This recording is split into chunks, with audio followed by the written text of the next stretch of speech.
Space, the ultimate boundary. These are the expeditions of the starship Acadia. Its 8-year objective: to investigate unfamiliar planets, to discover novel life and civilizations, and to fearlessly venture into uncharted territories.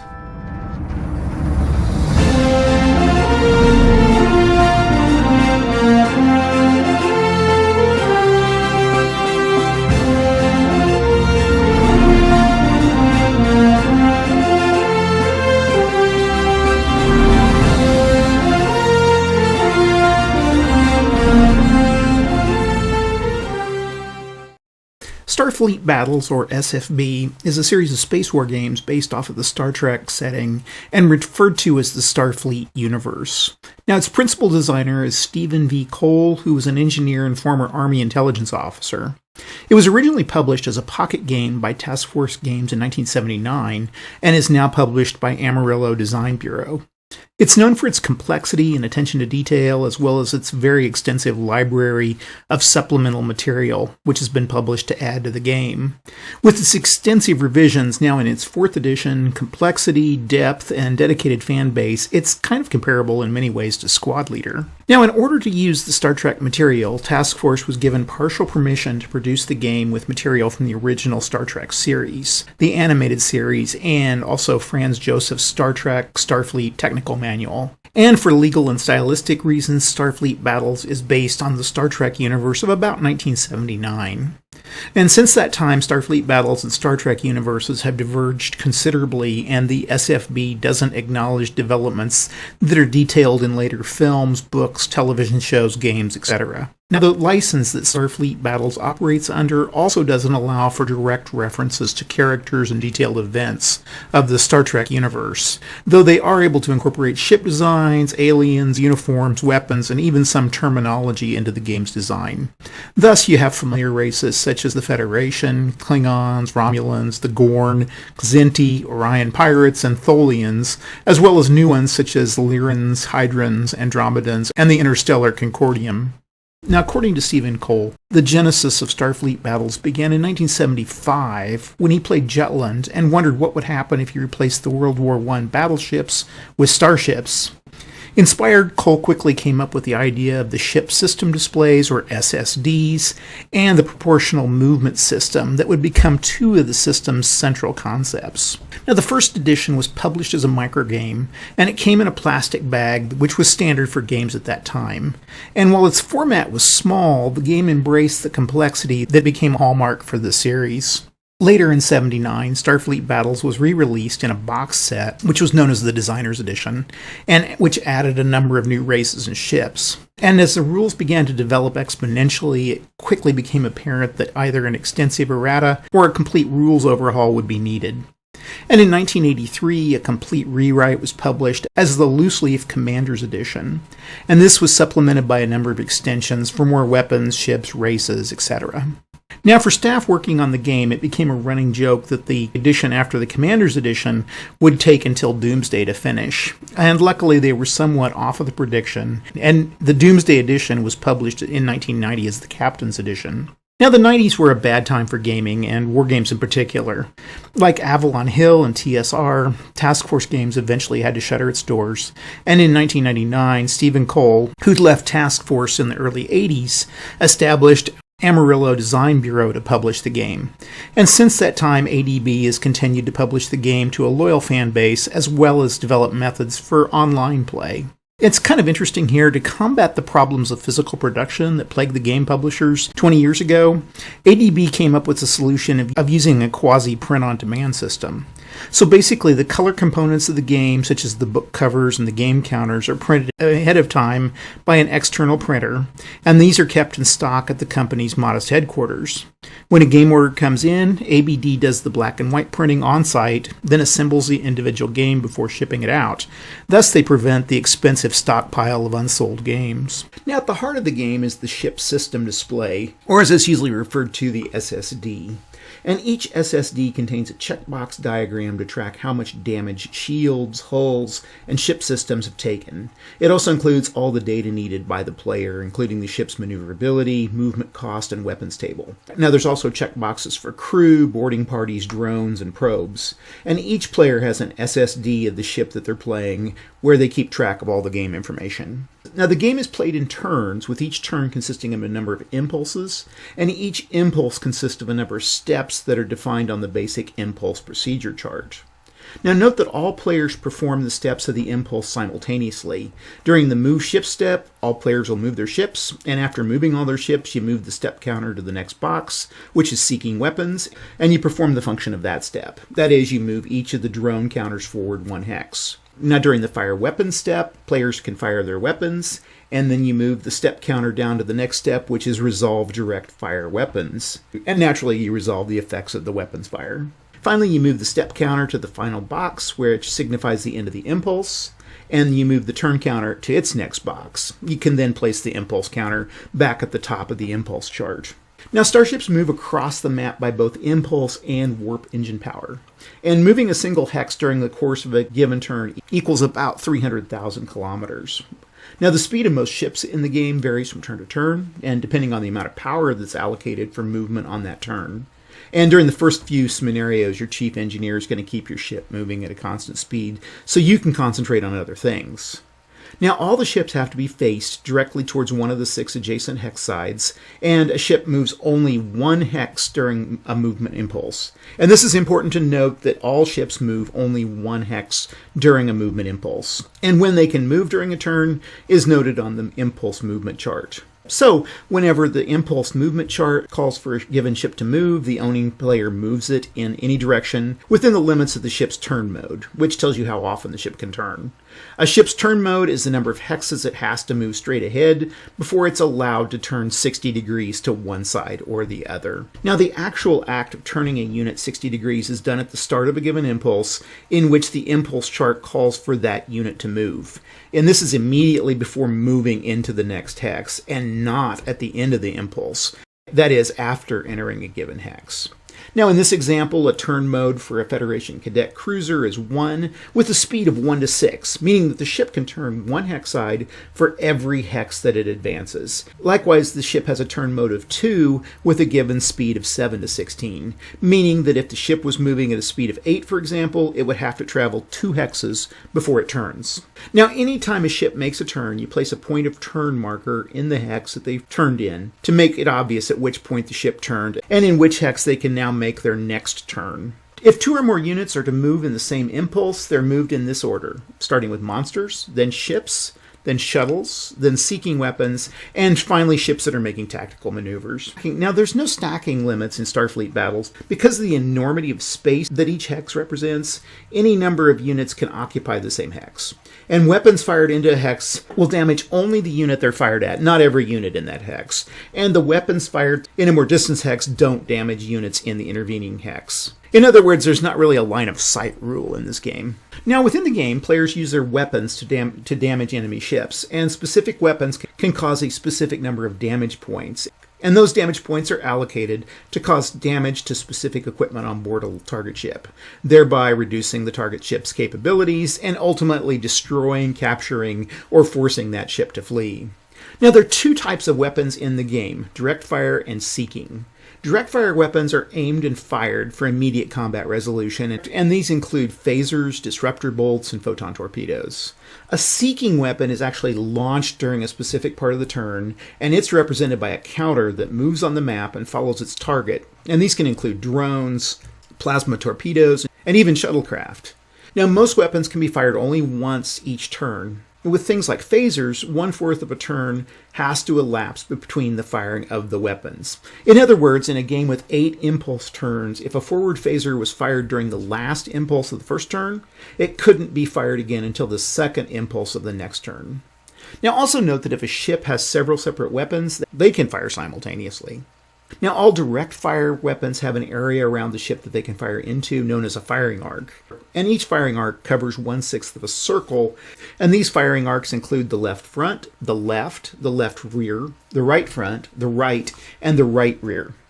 And in some cases, a weapon can fire into more than one arc. So in the case of a Federation cadet cruiser, for example, the ship would be able to fire into a front arc that included the left and right front.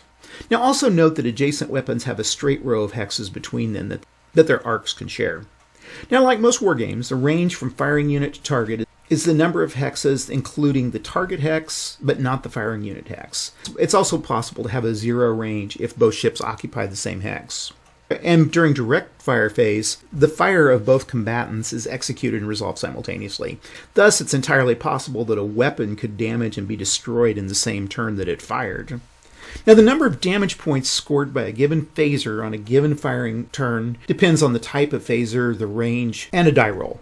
And while the damage by direct fire weapons can be reduced by shields, there's no way of avoiding it entirely.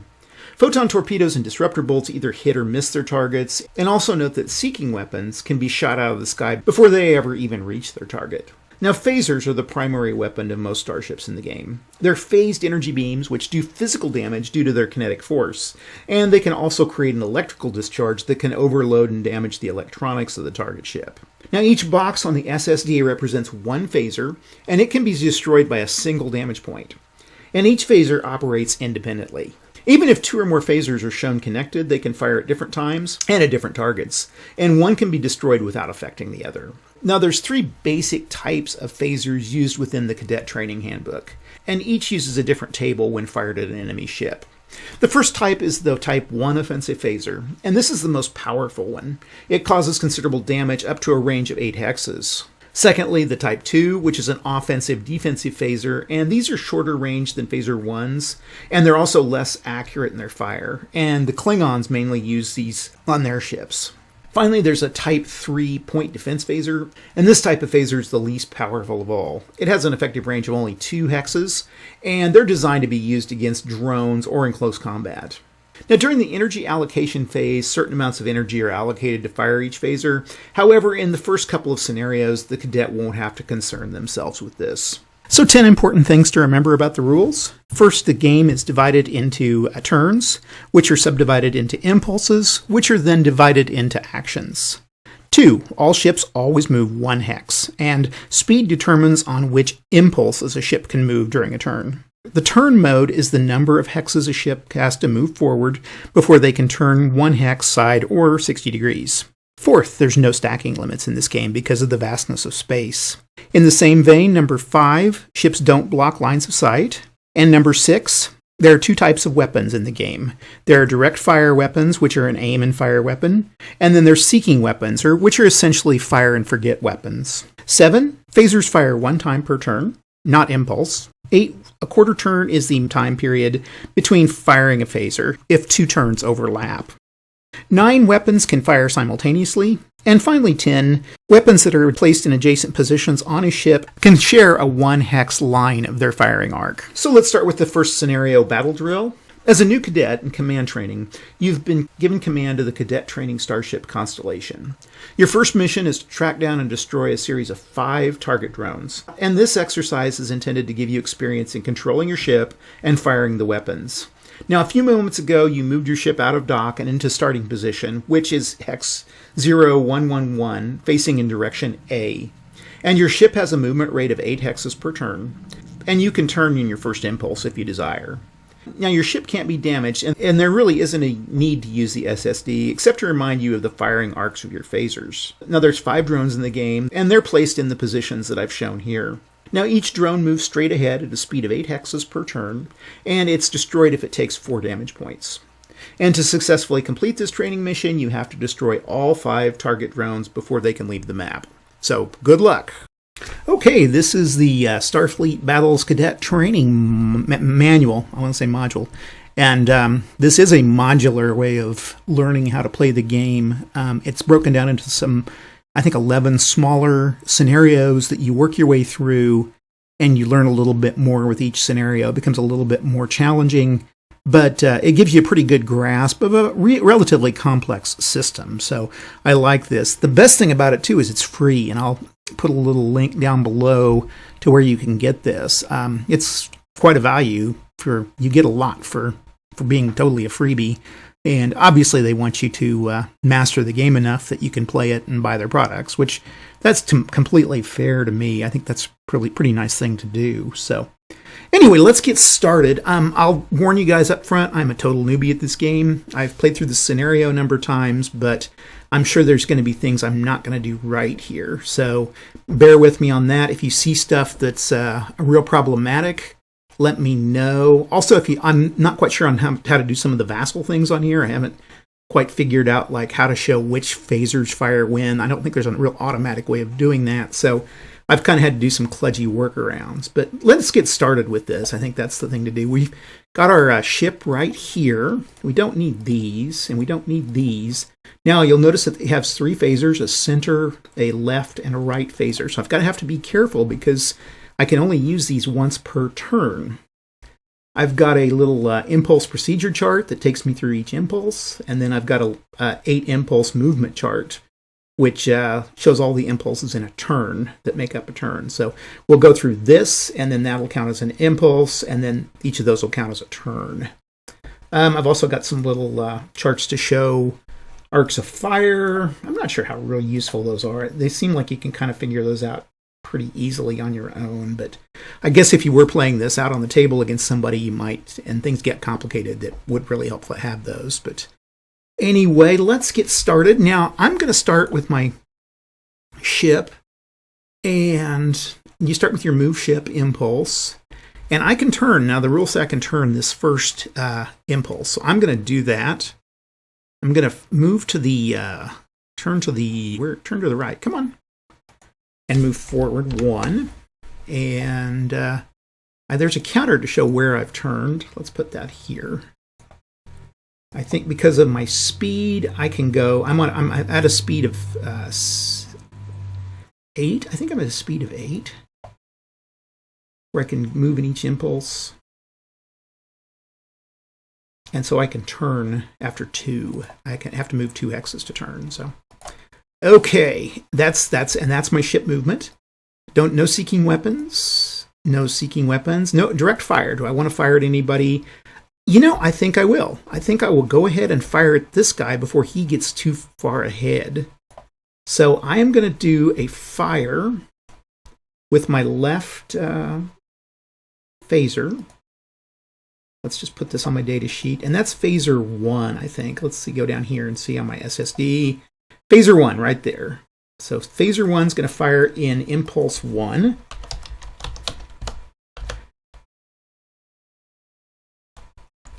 Imp 1, we'll just call that Imp 1. Now,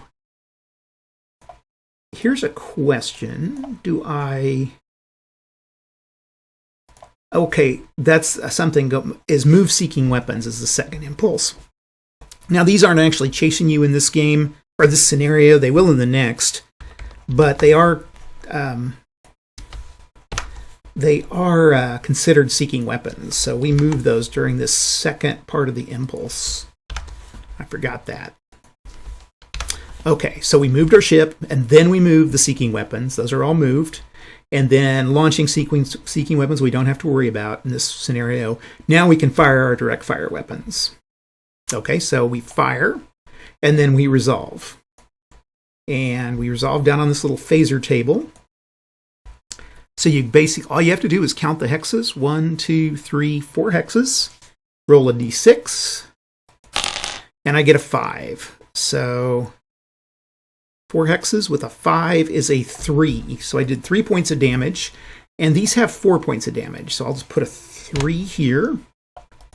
And that resolves our fire. And that's the end of the impulse. And that was impulse 1 we were in. So I should have had this marked. So now we can go to impulse 2. And we can clear this. And we are ready to go to our second impulse. Okay, so we move our ship. I'll go straight. And then we move the seeking weapons, which are these drones.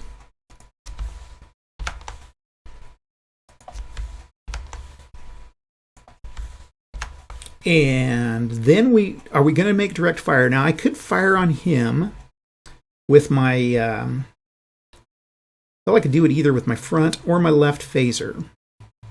I think I will try, what my plan to do is to try to fire on him with my front phaser, and then this guy, when he gets up here, he's going to be past me by the time then I can hit him with my right phaser. I said left, but I meant right. So we'll probably do that. Now, he's going to be here next impulse. I'm going to be here, so I can hit him just real clear here. 1, 2, he's 3 hexes away. See, I have a 1 in 6 chance of missing, and I don't think I want to take any risk here. So we're going to do that. So if we go through the basic impulse chart, you can notice we've moved our ships, we've done everything. So we're at end of impulse, so we start impulse number 3. We start with moving our ship. We'll move this guy here, this guy here, this guy here. He's going to be the tricky one, I think.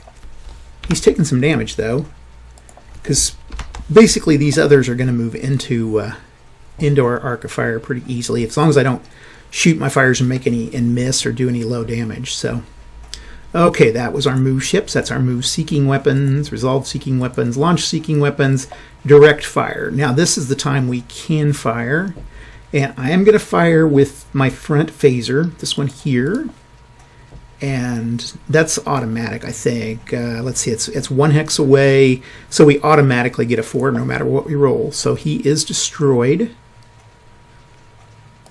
And I need to note that I fired that one, though.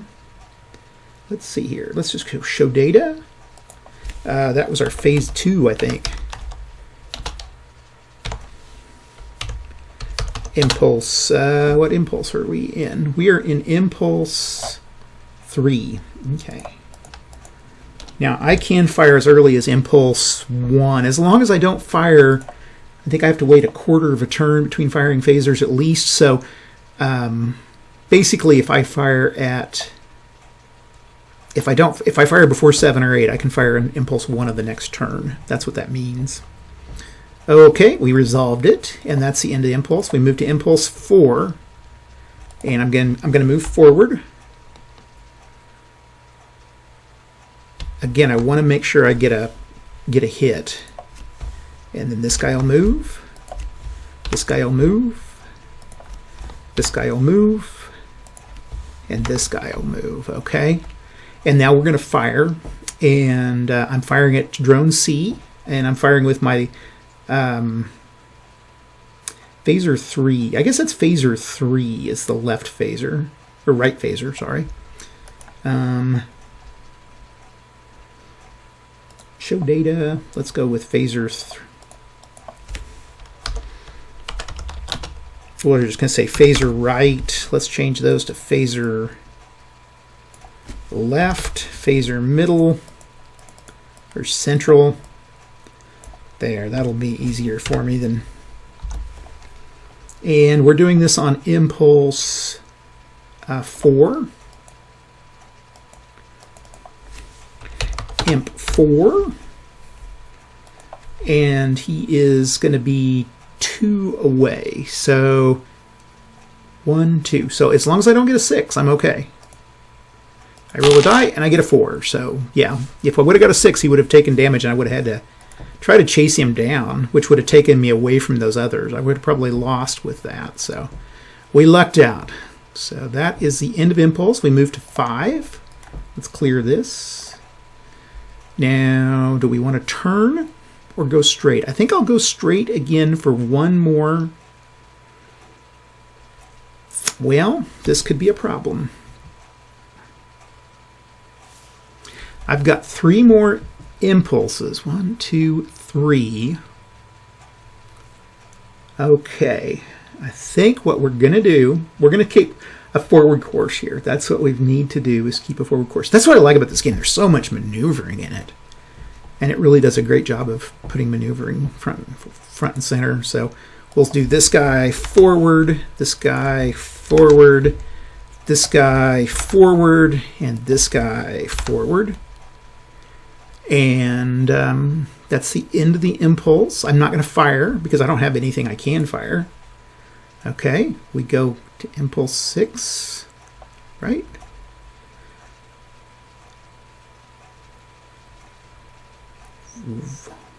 1, 2, 3, 4, 5. Okay, that was 5. So yeah, we're in impulse 6. And we go forward, forward, forward, forward. Okay, not going to fire. We go to impulse 7. And we go, I'll put him right ahead. Forward, forward, forward, forward. Okay. Impulse 8.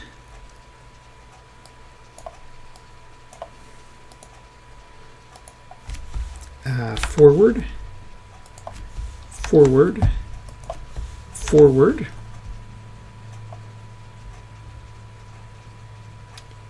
One, 2, 3, 4, 5, 6, 7. Is that right? 1, 2, 3, 4, 5, 6, 7, 8. Okay, I guess this guy's got to go forward one more. Hope that's right. Oh, he's getting out of... Okay. And then that is the end of turn. Okay, so we're going to clear this. Make sure I get everybody right here. 1, 2, 3, 4, 5, 6, 7, 8. And then 1, 2, 3, 4, 5, 6, 7, 8. Okay, that is right. Now then, I'm back to turn 2, impulse 1. So basically, I have all of my, I can fire all of my weapons. So I'm going to do this. Now, I have a arc of fire of, that's going to be in that left arc of fire. Because I can go left front, left rear with this left phaser. Or right phaser, I'm sorry, right phaser. So I want to fire him. And we're going to go this and this. He's getting out of range pretty quickly. And fire. Okay.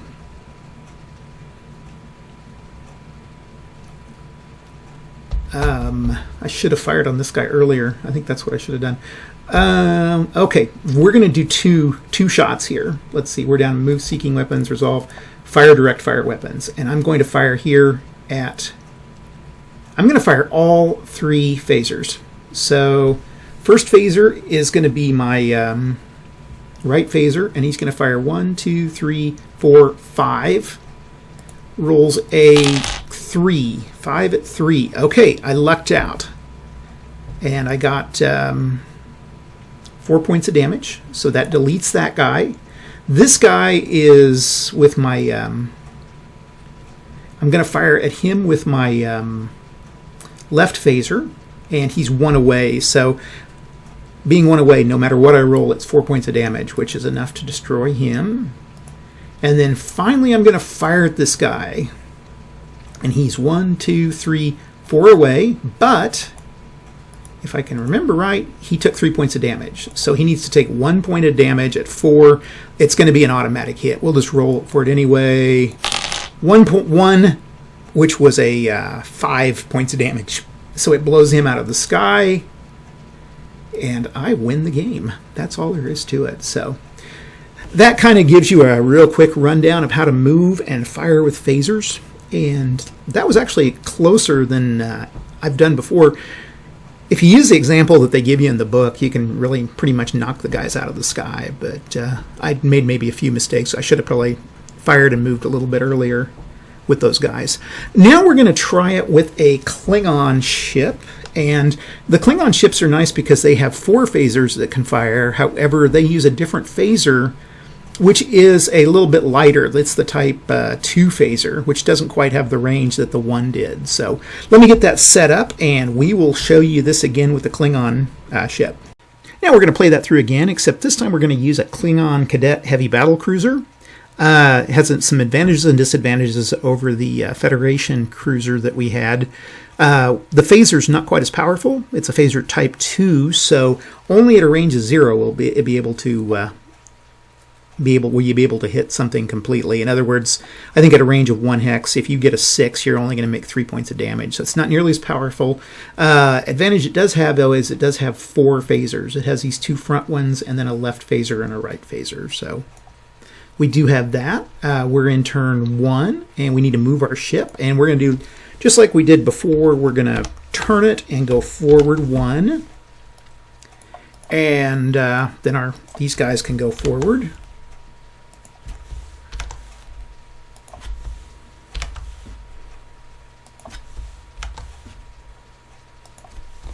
Okay, now last time I had some turning problems. I think I will go ahead and let's try to get as close as him to fire, and then we'll go, I guess, everybody else here. So we'll just go to turn 2, or impulse 2. I keep calling those turns. And we will go forward, forward, forward, forward, and forward, and forward. Okay. And that was impulse 2. I'm still going to wait to fire. Impulse 3, forward, forward, forward, forward, forward, and forward. Now then, this guy's going to be an easy hit, so I think we can hit him. And I can do that with any of my phasers. Well, I don't think. Let's see. He's in line, because that right phaser is that front line, he's in there. So I could fire with my right phaser. I could fire at this guy, and I could fire at this guy. I'm not going to ever get any closer to him, so we might as well try to fire and weaken him. Let's just go crazy. Okay, so my first one, I'm going to go at a. I think I'm going to use this phaser 2 to try to hit this guy. I want to try to save that right phaser. I think I'll wait till the next turn to hit him with the right phaser. So let's show data.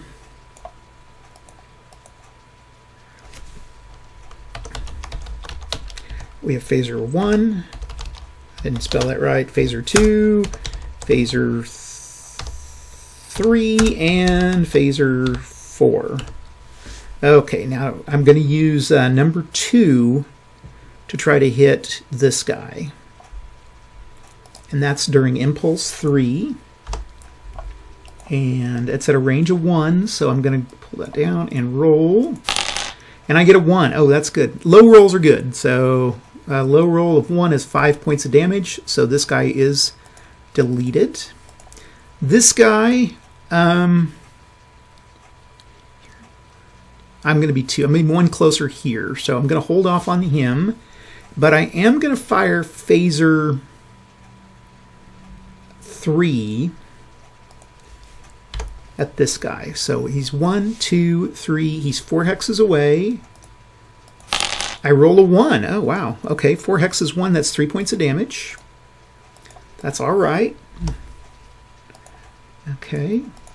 And that is going to be the end of the impulse. Okay, we go to our next impulse, 4. He moves. He moves. He moves. He moves. And he moves. Okay, and now we can fire. And let's see, our firing, we're going to fire on him with phaser 2 during impulse 4.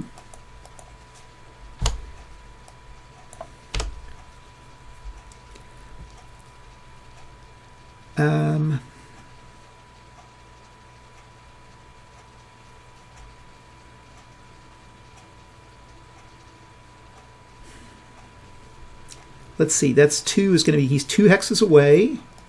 I roll a 1. Okay, that's a 5, so it destroys him. And I'm debating, let's see, I'm debating using phaser 4. Oh, that's off to the side here. Okay, so what I'm going to have to do is make a turn next turn. So we're going to do that. So we'll just, we'll stay put. Okay, and then that's the end of that's the end. We resolved our direct fire. We go to turn 5. I'm going to go 1 more.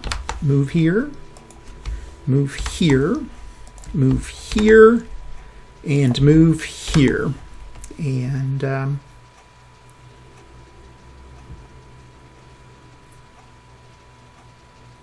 that's the end of the turn. I'm not going to fire. Turn 6, we are going to move here. Or I keep calling those turns. They're impulse. Sorry about that. There, and there.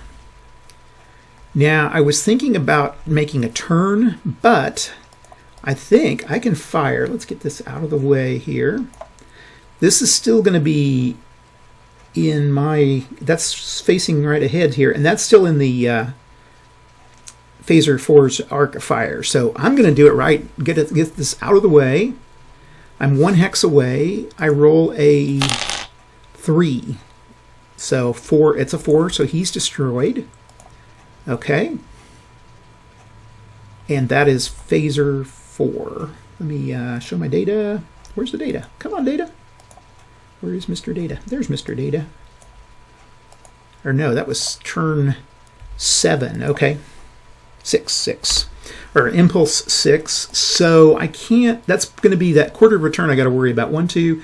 Actually, I can fire. I've got these 2 that I can, I don't have anything to fire in, but I have to wait until the next turn, impulse 1. Now, if I would have fired in turn 7, I couldn't have fired that phaser again until turn 2, because you have to wait a quarter turn at least. There has to be that at least if it's going to bounce over the turn line. Okay, we go to our next impulse, and we do. This is impulse 7. We go take our ship forward. Let's start with him.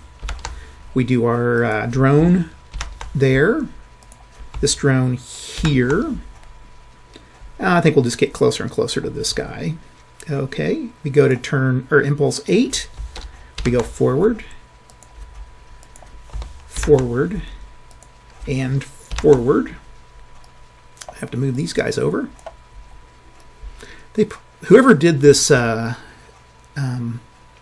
Module put a ton of work into it, so it is impressive. Okay, that's the end of all 8 impulses, so that's the end of turn. So now we get a new turn. So we're going to go with 1, and I'm going to continue to go straight. He's going to go here, and he's going to go here. Okay. I'm going to continue straight. We'll go to impulse 2. I'm not going to fire yet. I'm going to wait. Okay, now we're at 0. And you go off of which arcs of fire when you're in the same hex. Basically, you look at the hexes that you were moving through beforehand. So imagine this space, this being a large, 133,000 kilometers or 300,000 kilometers, whatever it is, speed of light. So, okay. So now, which one am I going to use? Now, I am open to use any phaser that I like here, as long as it's on the left side or front. So I can use phaser 1, phaser 2, and phaser 3. I think I will fire. What I'm going to do is I'm going to fire phaser 3. That's an automatic hit with phaser 3. So we're going to call phaser 3 an auto hit, and then I'm going to fire phaser 1 at this guy. So basically, the drone is taken out. I don't need to roll for that because you can see down here. Where did I lost my chart? There it is. At a range of 0, we're automatically going to hit. Now then, I'm going to fire phaser 1 and 2 at drone B. So I'm going to hit him as hard as I can. And let me write that down. Or put a little, show my data. So during impulse 2, let's see. 2, 2, 2. Is it phaser 4? Yeah, phaser 4 is over on the right. Okay. And so I'm firing 2 phasers. 1, 2, 3, 4 hexes. So we're going to use this column here. And the first one I get is for I get a 3 for a point damage. Okay. And I get a 5 for no damage. So this drone takes 3 points. Oh, he already took 3. Wait, no, he took 1 point. I'm sorry, I went back. Let's see. Yeah, I rolled a 3, so he took a point damage. Actually, that's enough on this. He took 3 points earlier, so that would put him over. But say he hadn't, he could keep flying, and then I would have to turn left and try to get it so that I could get into a position here where I could take a shot at him with that right phaser. So I would have had to turn left, yeah, to make the right phaser to hit him. So, but I got him, so he's gone and out. And that is pretty much it. Again, this is pretty basic. If you know the game well, this is going to be like, this is kindergarten stuff. But we'll keep working at it. And like I say, if you have any suggestions down below on how I'm playing this to improve my play or what you would do differently, please let me know, because I really love this system. I've probably said it before here, and I'll say it again. I'm not a big Star Trek fan, and it's a great credit to this system that I find this pretty interesting. So I'll see you guys in about a week with more videos on this. Thanks a lot.